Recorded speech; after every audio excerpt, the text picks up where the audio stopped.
di Alberto Pittarello, con il quale si è ucciso dopo aver massacrato Sara Buratin con 50 coltellate. I funerali della donna si terranno probabilmente giovedì. Il caso Darè scuote la Lega dalle fondamenta dopo aver dato del cretino a Salvini. L'europarlamentare rischia l'espulsione, temo di più il mal di denti, il suo commento fibrillazione nel carroccio. Partita oggi la campagna elettorale per le europee di Alleanza Verdi e Sinistra, con candidato capolista l'ex sindaco di Riace, Mimmo Lucano, divenuto celebre per il suo modello di integrazione. Rubano un'ambulanza e poi speronano alcune auto in sosta. La polizia locale di Verona sulle tracce dei responsabili del gesto che in città ha provocato indignazione. Corse clandestine a folle velocità in piena notte sulle strade ghiacciate delle Melette. I protagonisti si immortalano con un video su YouTube. False vaccinazioni per ottenere il Green Pass. La procura di Vicenza chiede il rinvio a giudizio per 21 persone, tra queste la cantante Madame e la tennista Camilla Giorgi. Partirà l'8 marzo da Bassano alla volta dell'Islanda la nuova avventura dell'esploratore Stefano Farronato, obiettivo i ghiacciai. Edizione regionale dei telegiornali di Antena 3, buonasera e ben ritrovati. Apriamo con la cronaca e con il femminicidio di Sara Buratin. I vigili del fuoco hanno recuperato questa mattina dal Bacchiglione il furgone dell'ex compagno della donna, Alberto Pittarello. L'uomo, uccisa la donna con 50 coltellate, si è lanciato nelle acque del fiume in piena. I funerali di Sara intanto dovrebbero tenersi probabilmente giovedì.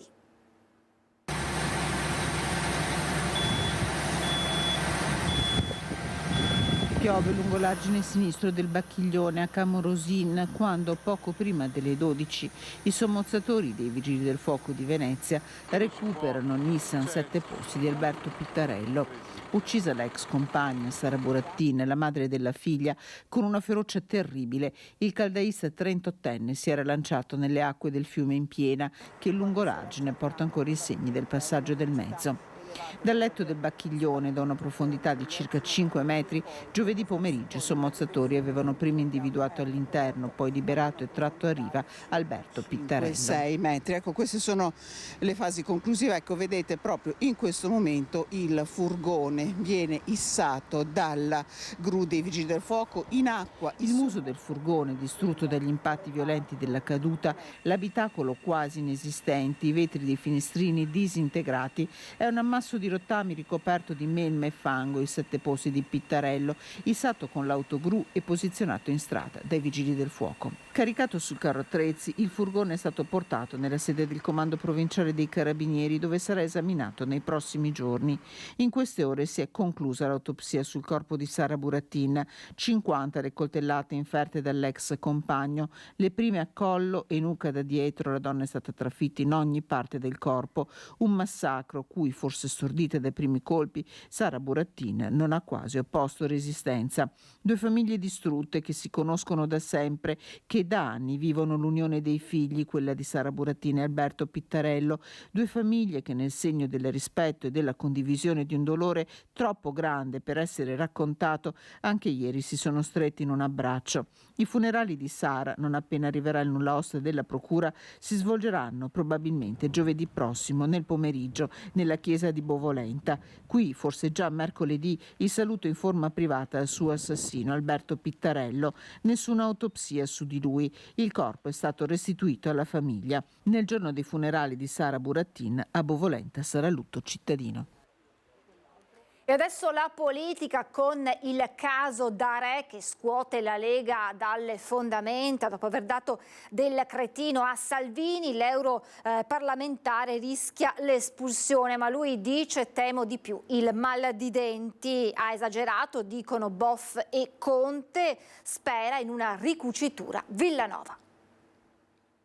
Mi preoccupa di più il mal di denti, ha detto Gianantonio Darè a chi in mattinata lo ha avvicinato per chiedergli conto della possibile espulsione dal partito dopo quel cretino rivolto al leader Matteo Salvini, offesa giustificata come uno sfogo anche nel corso di una telefonata Focus con il direttore Luigi Baccialli. A Godega di Sant'Urbano, per l'antica fiera, un po' più defilato del solito, Darè ha comunque ostentato sicurezza tra i suoi, salutando i colonnelli del partito presenti in gran numero per poi andarsene avviene prima degli interventi ufficiali e del taglio del nastro. Sul palco era atteso pure lui. Di certo c'è stato un saluto con il godeghese numero 1, che però si tiene lontano dalla mischia.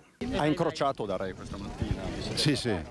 No, l'ho salutato e basta. Ma avete solo ste robe? Parlate di agricoltura. Ma sotto procedimento per... Non so, non ne so nulla. Da Re si sarebbe confrontato con lo stesso segretario provinciale Coin, accettando tutte le conseguenze di un eventuale procedimento azionato da Via Bellerio, con il portavoce di Salvini che interpellato dice che il segretario non ha letto nulla. L'atteggiamento di Da Re, dice chi lo conosce bene, sarebbe quello del padre nobile che vuole dare una scossa al partito a rischio di mettere fine a una storia politica iniziata in Liga negli anni '80. I più maligni dicono invece che c'entri qualcosa una possibile mancata ricandidatura a Bruxelles. Speculazioni a parte, si invoca una ricucitura. Tony fa parte della storia del nostro partito e spero che si riesca a trovare una soluzione a questo spiacevole inconveniente che è successo sulla stampa. Penso sia il momento di concentrarci sul fatto che gli avversari sono fuori dal partito, non sono all'interno. Un'eventuale uscita indotta autonoma di Da Re dalla Lega potrebbe innescare un effetto domino immediato. Ripercussione numero 1, il rinnovo amministrativo a Vittorio Veneto, con la costituzione di una lista civica e relativa corsa in solitaria sindaco che potrebbe togliere voti a Gianluca Posocco, candidato leghista naturale per quanto non ancora ufficiale. La partita è aperta con alcuni pezzi da 90 della Lega che però sembrano scaricare Da Re. Il dibattito interno va bene, poi è l'anima anche della democrazia, non va bene però quando si scivola con definizioni che sono offensive, quindi è una posizione un po' complicata quella di Da Re. Bisognava essere un po' più prudenti, voglio dire, nel rispetto di quelle che sono le idee, però poi le modalità fanno sempre la differenza. Penso che anche quando il segretario era Tony Da Re sappia benissimo quali fossero anche in allora le conseguenze a dichiarazioni di un certo tipo. Se qualcuno avesse dato del cretino pubblicamente a Da Re quando era segretario nazionale ci sarebbero state le conseguenze. Anche prima. Prima di arrivare quindi all'offesa. Sì. Intanto da Mestre è partita oggi la campagna elettorale per le europee di Alleanza Verdi e Sinistra con candidato capolista l'ex sindaco di Riace, Mimmo Lucano. Io dico che quello che è accaduto a Riace è una storia che si è svolta in un luogo limite, dove ci sono tantissime problematiche sociali, soprattutto la presenza il condizionamento delle mafie, declino demografico, l'assegnazione. L'accoglienza è stata un alleato per risolvere questi problemi. Dall'ex sindaco di Riace in Calabria la formula di come l'accoglienza degli immigrati può diventare storia di integrazione e riscatto sociale per tutti. A dargli ragione e giustizia, infatti, la Corte d'Appello di Reggio Calabria ha fatto cadere tutte le accuse a suo carico per favoreggiamento dell'immigrazione clandestina e altri reati. È lo stesso Lucano a ricordarlo da Mestre, e non a caso, visto che proprio da qui comincia il suo cammino come capolista di Alleanza Verdi Sinistra per le europee di giugno, anche come candidato in Veneto nella circoscrizione nord-est. Io istintivamente da sindaco e senza nessun pregiudizio ho seguito l'arrivo delle persone, lo vivevo come un'occasione importante e non il contrario. Giustizia climatica, giustizia sociale, pace di fronte alle catastrofi di questo mondo e all'uguaglianza dei diritti, i temi di Alleanza Verdi Sinistra Arcandiani con l'iniziativa Il coraggio di osare, con cui alla presenza tra gli altri di Nicola Fratoianni, Angelo Bonelli della veneziana Luana Zarella apre di fatto la campagna elettorale per le europee.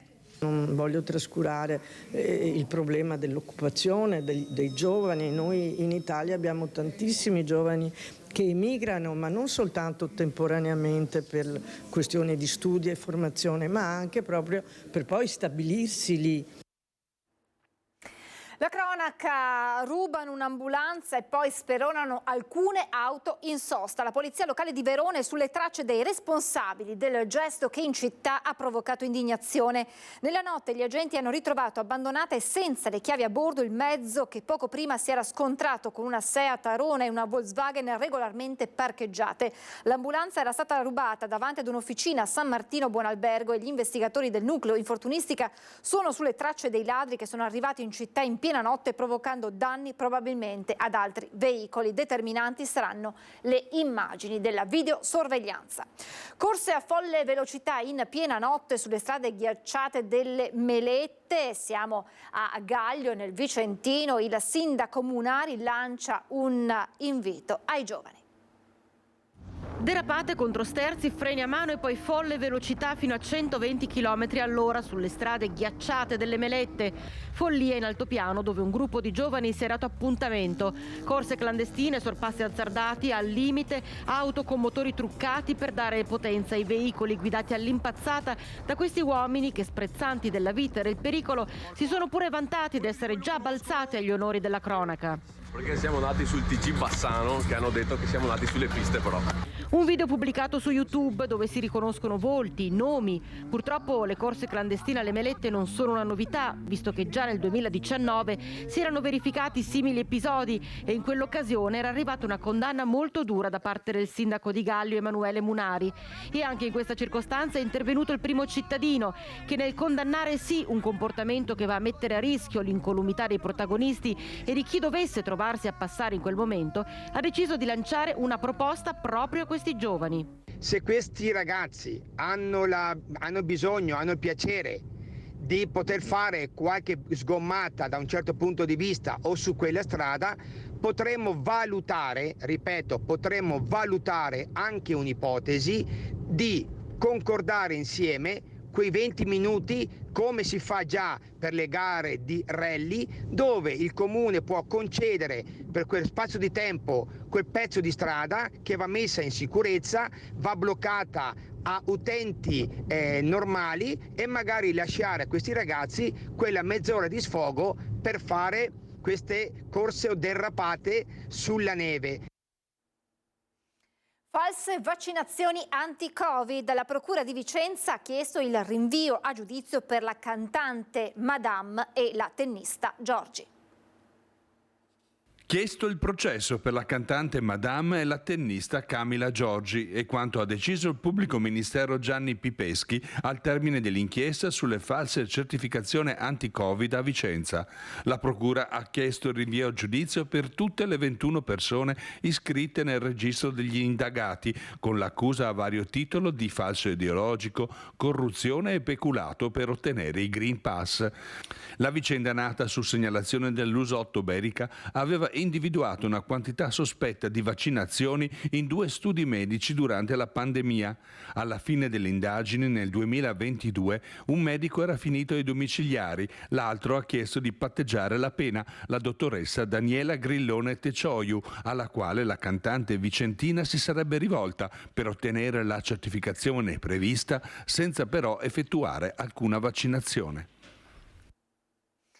Giovani talenti dello sci nordico condividevano nella chat di gruppo con la complicità dell'allenatore filmati rubati di baby atlete in intimo, anche delle loro fidanzate, ma anche post razzisti, foto di Hitler e Mussolini. L'inchiesta, partita da Verona, ha già avuto la sua conclusione sul fronte della giustizia sportiva con 4 ammonizioni e 6 assoluzioni, ma sta proseguendo sul piano di quella ordinaria, sia per quanto riguarda la parte penale in procura a Verona che quella militare. Il tecnico fisico coinvolto nello scandalo, già sollevato dall'incarico dalla federazione, appartiene infatti all'esercito. La vicenda riguarda il gruppo WhatsApp creato da atleti e allenatore della squadra di sci nordico. Doveva servire a condividere le date di gare e trasferte, invece era diventata un luogo di scambio di foto intime di ignare ragazze, a volte le stesse fidanzate degli sciatori del gruppo, e poi, come detto, filmati di contenuto razzista. Ricorderete le immagini dello stadio di Vicenza, lo stadio Menti allagato dalle ultime piogge. Bene, il punto della situazione con l'assessore Leone Zilio.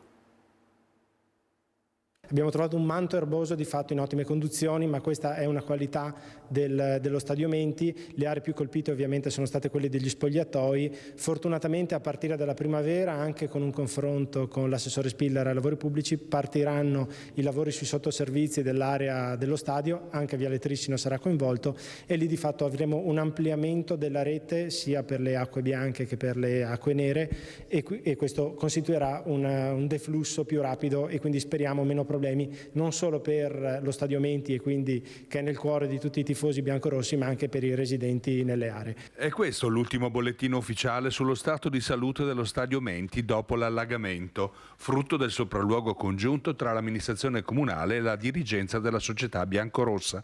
Le immagini impressionanti dell'acqua che aveva circondato l'anello e invaso panchine e spogliatoi aveva colpito tutti.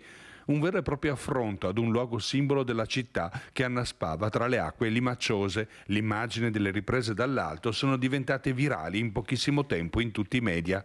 Ora che le acque del Bacchiglione si sono ritirate, prosegue la conta dei danni, come ad esempio nel bar, punto di ritrovo obbligato per tutti i tifosi. Il punto della situazione è adesso la razionalità aumenta un po', cosa che non puoi avere all'inizio devi solo pensare a pulire, è una cosa che ti viene un po' di impeto, poi ti guardi un po' attorno, insomma, sono bagnati parecchio i muri, abbiamo l'impianto elettrico che ha delle linee che saltano ogni tanto, tipo la macchina del lotto non mi va neanche la linea telefonica, per dire.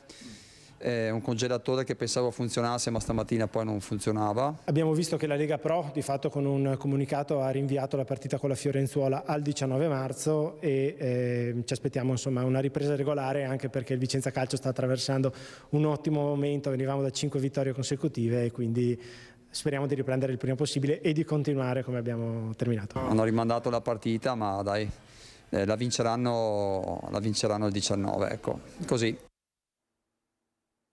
Cittadino onorario di Mestrino, da sabato è anche Maurizio Cesarotto, l'agente di polizia medaglia d'oro al valor civile, è in sedia a rotelle dal 1993 dopo essere stato gravemente ferito durante un conflitto a fuoco a Olmo di Creazzo con un gruppo di rapinatori affiliati alla Mala della Brenta, durante il quale morì il collega Loris Giazzon. È una gioia, ma più che altro è vedere le nuove generazioni, perché per me io non esco da casa da tanti anni. Io vedere le nuove generazioni che si apprestano appunto a votare per la prima volta, cioè che la Carta Costituzionale gli sia effettivamente da... Non lo so come dire, gli apra la mente cioè devono riflettere su ogni articolo. Sarà stupendo quando loro capiranno effettivamente che noi abbiamo una Carta Costituzionale che nessun mondo si è applicata, nessun mondo ci avrà.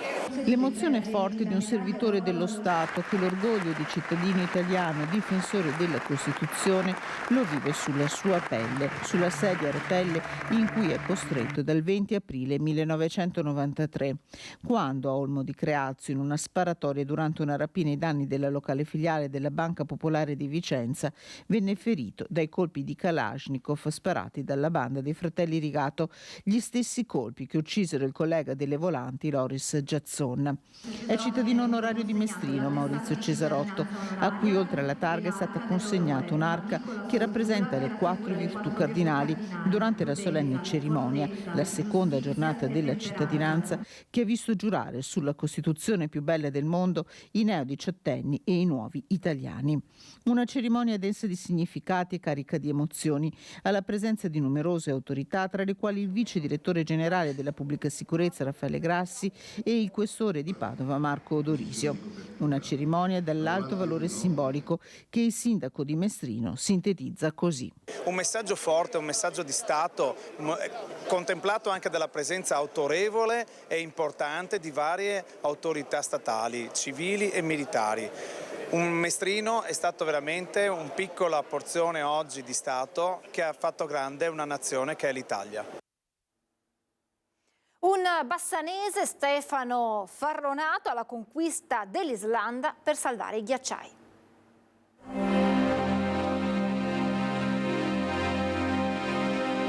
I ghiacciai sono il cuore bianco del pianeta e proprio lì, al cuore di tutti, Stefano Farronato vuole far arrivare un messaggio importante. Noi partiremo per una traversata integrale in autosufficienza della calotta glaciale del Vatnajökull in Islanda, con una massa di ghiaccio alta 1 chilometro circa e che si sta andando a sciogliere. Per cui i sistemi glaciali oggi sono in assoluta difficoltà, non solo quello dell'Islanda, ma passiamo anche alle cose più grandi come l'Antartide o l'Artide o i ghiacciai delle Dolomiti, per cui stiamo cercando di portare l'attenzione sull'acqua, sulla memoria dell'acqua e purtroppo sullo scioglimento. 50 anni, originario di San Zeno di Cassola ma bassanese d'adozione, Stefano Farronato è diventato esploratore ancora prima di esserlo, quando si appassionò ai viaggi di Ambrogio Fogar. Questa, che partirà l'8 marzo, sarà la sua 19ª grande impresa. La traversata in autosufficienza significa che noi tireremo una slitta che si chiama pulca e nella pulca avremo tutto il necessario per dormire, per mangiare e per il soccorso. Siamo in 3 persone, avremo questa slitta che peserà circa 30-35 kg, per cui poi andare sotto il ghiacciaio attraverso un trasporto di una jeep speciale e da lì inizieremo la nostra traversata, l'ascesa al plateau di circa 1200 metri e poi questi 180 chilometri in mezzo alle caldere e ai venti freddi dell'Artico. Ma prima di partire, che cosa non può mancare nella slitta? Sicuramente 2 cose che mi porto via da sempre. Intanto un pacchetto di patatine. La seconda cosa che potrebbe far sorridere ma è la vasellina, perché la vasellina deve essere utilizzata nelle cerniere a temperature molto basse, altrimenti le cerniere saltano. Al suo fianco in questa avventura altri 2 esploratori italiani, Roberto Ragazzi e Roberto Fantoli, per 2 settimane estreme, per una sfida sognata e adesso diventata realtà, perché la vita è la più bella delle avventure, ma solo l'avventuriero lo scopre. Nella Basilica Palladiana di Vicenza questo weekend apre la mostra sul pop beat italiano. E l'augurio è che si portino a casa il motto di questa mostra, il payoff, che è liberi di sognare in un tempo segnato da tante difficoltà anche per la nostra città oltre che per il nostro paese. Recuperare quella voglia, quello spirito che negli anni 60 e 70 ha contraddistinto il nostro paese, quindi la voglia di sognare, di crescere, di progredire è importante per tutti noi. Liberi di sognare dunque, con questo proposito apre ufficialmente al pubblico la mostra in Basilica Palladiana Pop Beat Italia 1960-1979, una rassegna di 100 opere di 35 artisti provenienti da prestigiose gallerie nazionali, un progetto di pittura, scultura, video, letteratura che cercherà di focalizzare l'attenzione sul periodo storico preciso del boom economico del dopoguerra. Un auspicio tra le diverse suggestioni suggerite che in questo periodo post-pandemie possa rappresentare un invito all'apertura, all'ottimismo, simile a quello che contraddistinse trasversalmente i diversi settori della società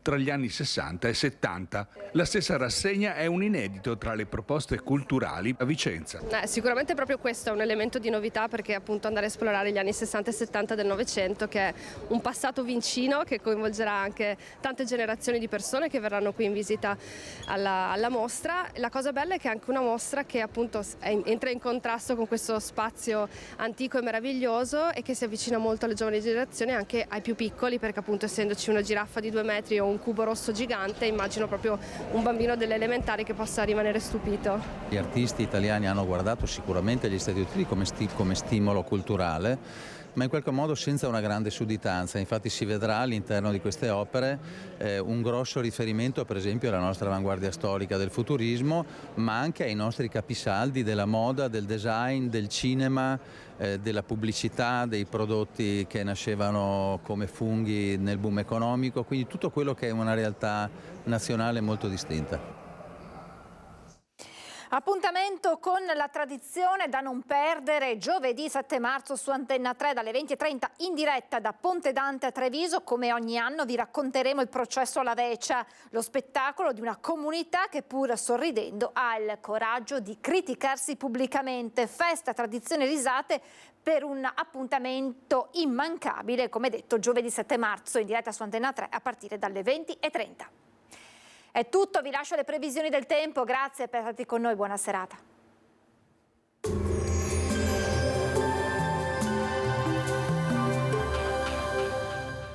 Cooperativa Agricola Volpago offre carni fresche e selezionate di prima qualità, senza uso di antibiotici, direttamente dagli allevamenti locali dei nostri soci allevatori. Bentrovati al meteo. Prosegue un tempo spiccatamente instabile, sarà una domenica 3 marzo alquanto dinamica. Vediamo insieme il dettaglio. Sul Veneto qualche fase di schiarita fino al mattino con parentesi soleggiate, più nubi a seguire con precipitazioni sparse, più diffuse e intense verso fine giornata. Temperature in contenuta variazione, minime tra 6 e 7 gradi, massime tra 11 e 15 gradi. Ci spostiamo ora sul Friuli Venezia Giulia. Poche novità, sarà un'evoluzione incerta anche in questo caso, con inizialmente un tempo asciutto e soleggiato, poi con il passare delle ore avremo rovesci sparsi, in serata peggioramento con piogge più estese e abbondanti. Temperature minime tra 7 e 9 gradi, massime sui 13-14 gradi. Infine diamo uno sguardo al Trentino Alto Adige, dove avremo parziali schiarite al mattino ma probabili precipitazioni a partire dal pomeriggio. Temperature minime sui 7 gradi, massime intorno ai 13-15 gradi. Dal meteo di Antenna 3 è tutto, arrivederci al prossimo aggiornamento.